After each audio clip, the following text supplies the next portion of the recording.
안녕하세요. 최경주입니다. 이렇게 늦은 시간 제가 막강의를 이제 여러분들과 함께 하게 되었습니다.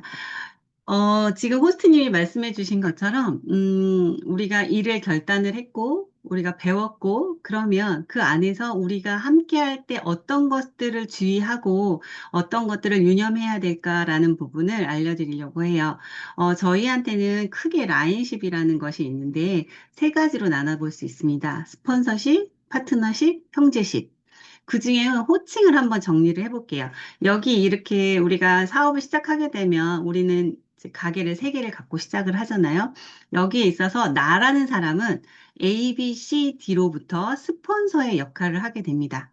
그러면 나는 나의 위에 있는 사람은 나를 소개한 사람이 스폰서가 되겠죠. 그런데 그 나를 소개한 사람 한 사람만 스폰서가 있는 게 아니라 나의 위치에서 위에 계시는 골드 이상의 직급자 분들을 다 스폰서라고 보시면 돼요. 이 일을 할 때 스폰서가 많을수록 굉장히 도움이 많이 되겠죠. 지금처럼 나에게 배움을 줄 수 있는 분들이 많다라는 거니까요. 그래서 업라인에 계시는 분들이 나에게는 스폰서가 다 되실 수 있다. 그리고 A, B, C, D는 파트너님. 이런 이 분들을 일컬을 때는 우리가 리더님이라고 부르시면 돼요.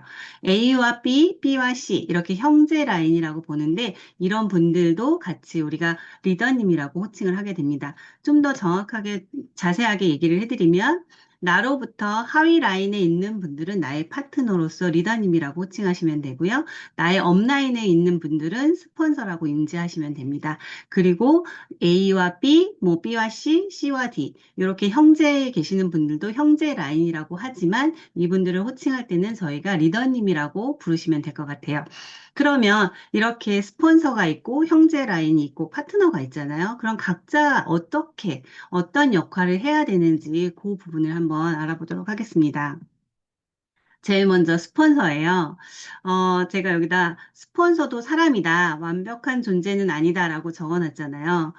맞습니다. 이 스폰서라는 사람은 사실 이 일을 먼저 시작을 했고, 나보다 먼저 경험했던 우리가 존중해야 되는 분이 맞는데, 스폰서라고 해서 그렇게 완벽한 존재는 아니라는 거죠. 왜냐하면 간혹 그런 경우가 있어요. 파트너님들이 전화를 하셔서, 스폰서님, 이분은 무슨 암이 걸리셨고요. 거기에 또 무슨 염증이 있고요. 막 이렇게 얘기를 하세요. 이런 분들한테는 뭘 처방해야 될까요? 라고 물어보시는 분들이 있어요. 근데 스폰서는 의사가 아니거든요. 또한 영양학 박사도 아니기는 해요. 그래서 이렇게 갑자기 질문을 하시고 스폰서한테 막 얘기를 하셨을 때 스폰서로부터 마치 자판기에서 버튼을 누르면 음료수가 나오는 것처럼 답변이 안 나왔다. 이러면, 우리 스폰서는 이것도 모르나? 이렇게 실망하시는 경우들이 있어요. 그런데 그렇게 하시면 안 된다는 거죠. 스폰서님이 먼저 가셨다는 부분에 대해서 우리가 존경과 예우는 갖춰야 되지만 스폰서는 완벽한 존재가 아니라는 걸 좀 인지해 주셨으면 좋겠어요. 그렇기 때문에 나도 언젠가는 스폰서가 될 수 있고 나도 언젠가는 이런 질문을 받을 수 있잖아요. 그걸 통해서 우리가 공부하고 배워나가는 것이 중요한 것이지 나는 알아보지도 않고 무조건 질문을 통해서 그 다 해답을 얻으려고 한다면 나의 배움조차도 늘어나지 않거든요. 그래서 스폰서가 완벽한 사람은 아니다. 하지만 나보다 이 일을 먼저 시작을 했고 이 길을 하는 방법을 나에게 알려주시는 분이기 때문에 우리가 존경과 예우는 꼭 갖춰야지 될 것 같습니다. 또한 일을 하다 보면 정말 관계십이 굉장히 중요하잖아요. 오늘도 제가 어떤 분하고 만났을 때 관계십이 제일 어렵다라는 말씀을 하시더라고요. 맞아요. 관계십이 제일 어렵기 때문에 사람은 모두가 다 다르고 성격도 다르고 모습도 다르고 생각도 다르고 다 다르잖아요. 그러다 보면 우리가 관계십에 문제가 생길 수 있어요. 그런데 그거를 스폰서님과 상의하지 않고 뭐 파트너와 얘기한다든지 형제 라인의 리더님들과 얘기를 했을 때 좋은 방안을 드릴 수도 있죠. 좋은 방안을, 긍정적인 방안을 드릴 수도 있지만 저희는 어떻게 보면 구체적으로 봤을 때 팀을 이루고 우리가 같은 배를 타고 나아가는 거잖아요. 그렇기 때문에 그 배의 선장인 스폰서와 상의를 해야 우리가 올바른 방향으로 갈 수 있는데 내가 그것을 다른 사람과 이야기했을 때는 배의 방향이 바뀌어질 수 있어요. 그러면 다시 돌아오는 데까지는 또 그만큼 시간이 걸리겠죠. 그래서 뭔가 관계십에 문제가 생겼다거나 비즈니스를 할 때 문제가 생겼을 때는 스폰서님과 상의하는 것을 권해드립니다. 이거는 권하는 것이 아니라 꼭 그렇게 하셔야지 돼요. 그래서 비즈니스는 파트너랑 하는 게 아니에요, 여러분. 스폰서님과 하는 겁니다. 제가 저희 파트너님들한테도 항상 이야기를 하거든요. 스폰서님과 일을 해야지 파트너는 갈 수도 있고요. 갔다가 올 수도 있고요. 오늘은 날씨가 맑아서 기분이 좋았다가, 내일은 날씨가 흐려서 기분이 나빴다가, 오늘은 거절을 당해서 일을 안 하고 싶었다가, 이렇게 파트너의 마음은 굉장히 롤러코스터를 많이 탑니다. 그런데 그런 파트너만 보고 일을 하시게 되면 나도 롤러코스터를 타게 돼요. 그렇기 때문에 언제나 그 자리에 있고 변하지 않고 나를 이끌어줄 수 있는 스폰서님과 일을 하셔야지 된다는 걸 잊지 않으셨으면 좋겠어요. 결국은 누구를 보고 하느냐, 위를 보고 같이 일을 진행하셔야지 된다는 거죠. 자, 그럼 스폰서님에 대해서 이렇게 얘기를 했다면, 파트너님. 스폰서님들 입장에서는 또 파트너가 있잖아요. 파트너는 내 사업의 동역자라고 생각을 하셔야 됩니다. 나하고 같이 하는 동업자예요, 동업자. 그렇기 때문에 협력하시고 파트너의 의견을 수용해 주시고 함께 이끌어 나가시는 거죠. 저희가 계급 사회가 아니기 때문에 위에서 지시한다고 해서 무조건 하는 게 아니라 그것을 같이 의논하고 함께 해결해 가는 그런 방향성을 가지셔야 돼요. 결국은 아까 한 대표님도 말씀하셨던 것처럼 이곳은 꿈꾸는 곳이잖아요. 그런데 네 꿈은 틀렸어. 내 꿈이 맞으니까 날 따라야 돼. 이런 건 없다는 거죠. 그렇기 때문에 항상 파트너님과 동업자라는 것을 늘 인지해 주셨으면 좋겠고 파트너님들이 실수하실 수 있어요. 아까 호일러의 법칙도 배웠지만 호일러의 법칙대로 안 하실 수도 있고요. 스폰서님을 에디파이 하지 않고 이렇게 자기가 소개하고 싶은 그 부서인을 막 올릴 수도 있고요. 이런 실수들을 하실 수 있어요. 근데 그럴 때는 교육을 통해서 그것을 자꾸 바로 잡아 주셔야 되고, 다음에는 똑같은 상황이 있을 때 그것을 미리 사전에 똑같은 실수를 하지 않도록 미리 사전에 우리가 알려주고 교육해줘서 그걸 올바른 방향으로 가고 실수를 줄일 수 있도록 해주셔야 되는 게 또한 파트너에 대한 스폰서의 역할이기도 합니다. 그리고 파트너에게는 부정적인 이야기를 하시면 안 된다는 거예요. 이게 파트너 분들 중에 나랑 친구 관계가 있을 수도 있고요. 또한 아니면 뭐 동생일 수도 있고요. 가족일 수도 있고요. 그런 사이가 많이 계시죠. 근데 내가 이거는 지금 비즈니스잖아요. 나하고 가족이었던 친구였던 그런 거를 다 떠나서 이건 지금 비즈니스를 하고 있는데 나의 파트너에게 자꾸 부정적인 이야기를 하고 나 그거 너무 힘들잖아. 그 프로모션 정말 왜 그러는 거야? 컨벤션 또 가야 돼? 막 이렇게 자꾸 물론 힘드실 수 있어요. 그렇지만 그런 이야기를 파트너에게 자꾸 하시다 보면 파트너는 어떤 생각을 하냐면 이 일은 못 하겠다. 이렇게 힘든 일이면 안 될 것 같아, 나는. 이런 생각을 가지실 수 있기 때문에 파트너분들한테는 부정적인 이야기는 하시면 안 되고요. 혹여라도 내가 일을 진행하는 데 있어서 너무 힘들다 하셨을 때는 앞서서 말했던 것처럼 스폰서님과 의논하시고 그 이야기를 하시는 게 가장 좋습니다. 그리고 파트너의 속도에 맞춰 주셔야 되는데, 간혹 그런 파트너님들 계세요. 스폰서님, 저는 천천히 갈게요. 라고 얘기하시는 분들 계세요. 근데 그걸 가만히 들어보시면 정말 이분이 천천히 가고 싶어서일까요? 정말 돈을 천천히 벌고 싶은 걸까요? 그게 아니라 자신이 없어서 그래요. 나는 결단이 여기까지인데 내가 정말 이렇게 할 수 있을까? 라는 그런 그 물음표를 갖고 있기 때문에 그렇게 말씀을 하시는 거거든요. 물론 정말 천천히 가고 싶으신 분들도 있어요. 아주 결단이 안 되셔서. 그렇지만 보통 파트너님들이 그렇게 얘기하셨을 때는 그걸 너무 뭐라 하시지 말고, 안 돼, 골드 가야 돼, 막 이렇게 얘기하는 게 아니라, 우리 그러면 여기에서 요것만 더 해보자. 우리 요것만 더 해볼까? 고개로 해서 5가지가 너무 힘들면 우리 3가지만 먼저 해볼까? 우리 먼저 책만 먼저 읽어볼까? 이렇게 속도에 맞춰서 스폰서님은 한두 발자국만 더 멀리, 좀 더 빠르게. 그래서 앞에서 이끌어 주셔야만 파트너들이 따라가실 수 있어요. 파트너가, 저는 천천히 갈게요 했다고 해서 그냥 내버려 두시면 그분 그냥 내버려 두셨다가 집에 가세요. 그러니까 그러지 마시고 그분에게 조금 더 솔루션을 주시면서 그분의 속도에 맞춰서 이끌어 주시면 좋을 것 같습니다. 유산화 사업에 있어서 가장 꽃은 형제 라인십이에요. 나하고 인컴의 관계는 전혀 없습니다. 수입을 나눠 가지거나 수입을 도와주거나 그런 관계는 전혀 아니죠. 그렇지만 공동의 목표를 가진 협력의 대상이라고 보시면 돼요. 그래서 승승의 관계입니다. 근데 여기서 주의하실 점이 있어요. 이렇게 형제 라인이 너무 끈끈하다 보니까, 친구를 먹는 분들이 가끔 있어요.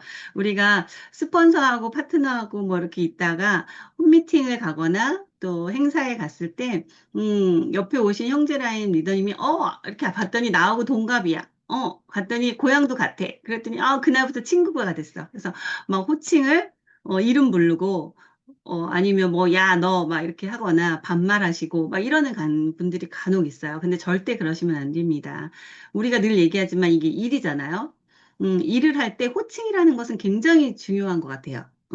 저는 예전에 직장 생활을 오래 할 때, 저희 아들하고 나이가 비슷한 친구들이 들어와도 절대로 말을 놓지 않았어요. 왜냐면 그 사람도 성인이고 이곳에 일을 하러 왔기 때문에 그 사람을 존중해줘야 된다고 생각을 했거든요.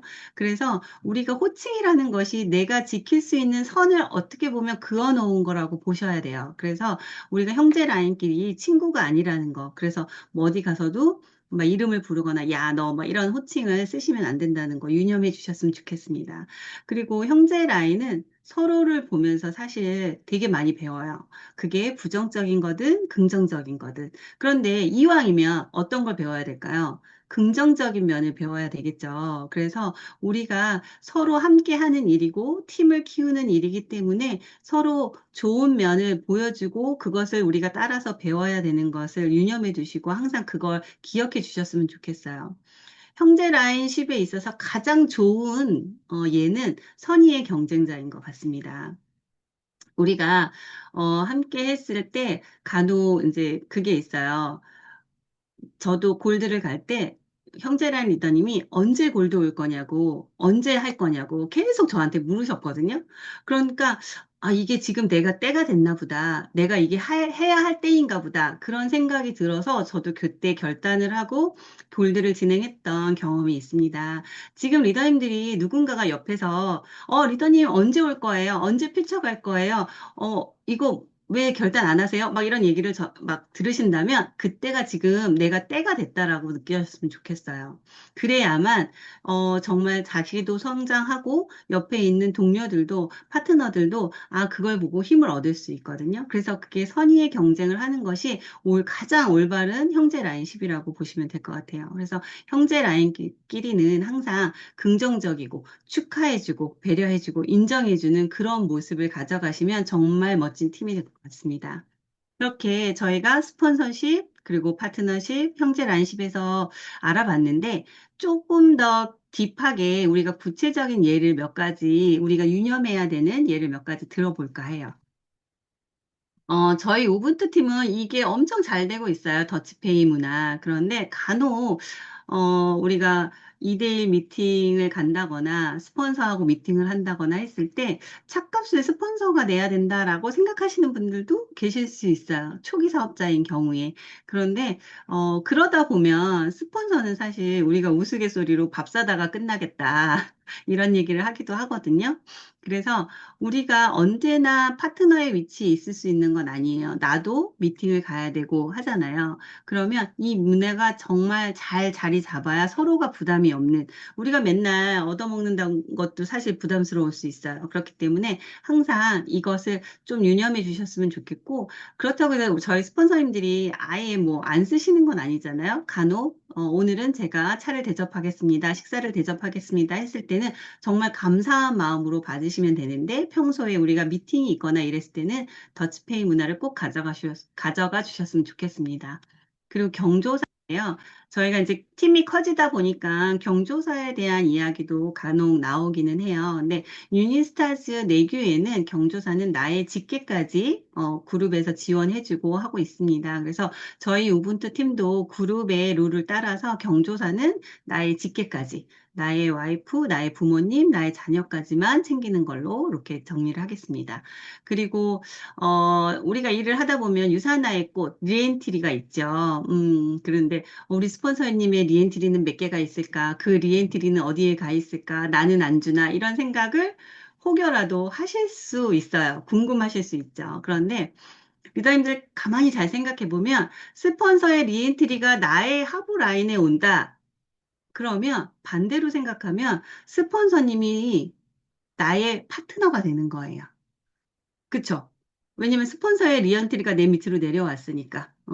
그러면 스폰서님이 나의 파트너가 됐어요. 그럼 저희 어떻게 돼요? 파트너는 키워야 되잖아요.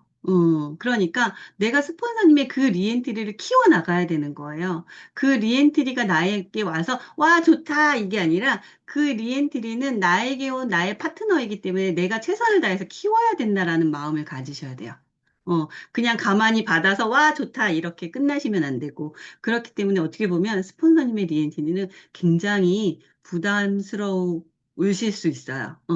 그러니까 그런 부분들 염두에 두시고, 그리고 이게 개인의 사업이기 때문에 스폰서님의 리엔트리가 어디에 있는지 몇 개가 있는지는 궁금해하지 않으셔도 됩니다. 네. 그리고 형제의 라인을 부러워하시지 않으셨으면 좋겠어요. 우스갯소리로 어른들이 그 얘기 하잖아요.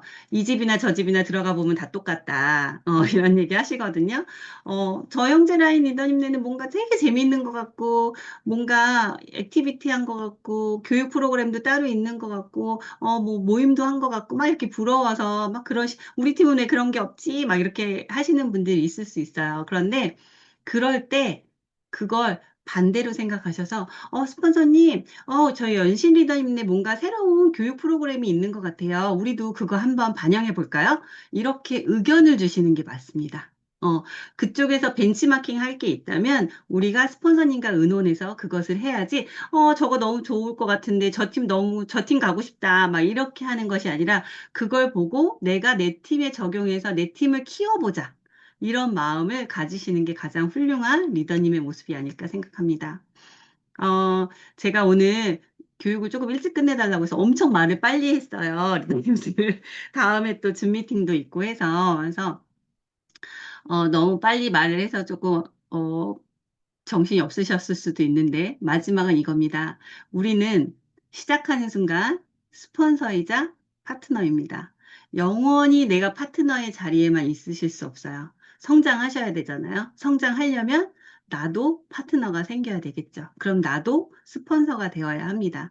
스폰서로서 나의 모습은 어떤지, 내가 스폰서님께 바라고 있는 모습이 지금 내가 갖춰져 가고 있는지, 이거를 기억해 주셨으면 좋겠어요. 올바른 룰과 문화, 누구부터?